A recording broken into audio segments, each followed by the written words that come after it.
As I write this, I've just learned that Neverland, producers of this game, have filed for bankruptcy. And that's sad. I think it's fair to say that I've enjoyed the more balanced RPG bent of the Rune Factory series more than I have any of the more recent Harvest Moon titles, which were ostensibly about farming, but had all manner of land development or part-time jobs kind of cluttering up the works. Rune Factory 4, on the other hand, acknowledges the fact that you'll likely have plenty of plates spinning at once, but does a good job of detailing just what needs done when. Part of it is a series of requests delivered by a sentient message box. Part of it is the progression of a main plot. Part of it is having a decent level of control yourself.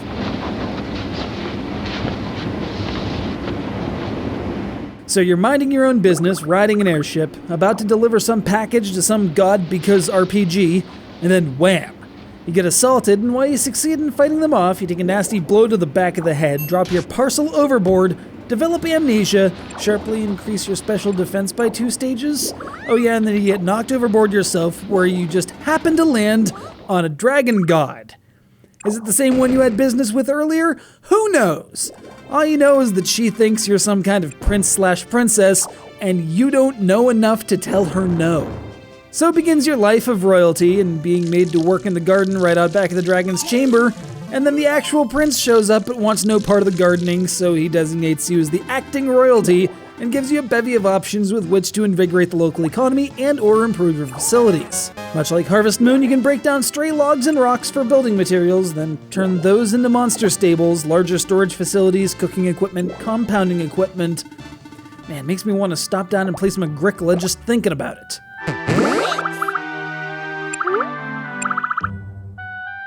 But it's not all farming. Part of it's getting to know the townsfolk, bestowing upon them home-cooked delicacies like pickled turnips because you pickled an entire crop of turnips and can't eat them all. Part of it is recruiting folks to join you in the action RPG dungeon crawly bits, either because you need a helping hand or because you just want to spend some time alone with them, nudge nudge. There's plenty of time for flirting too, as most other tasks can be completed fairly quickly, and the game even remembers certain achievements if you later take up a similar request.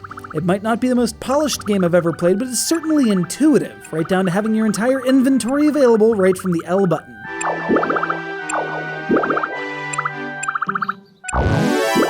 Presentation's tough to criticize. I mean, you can roll your eyes at what would seem to be rather pandering pan-ups of each character as they're introduced. It's kind of interesting that pretty much everyone gets one of those, making for equal opportunity eye candy. The soundtrack and effects have a distinctly retro feel, just blippy enough to feel nostalgic without seeming cheap. Also, what other game can you think of that includes a massive collection of fan art included in-game, complete with commentary from the cast?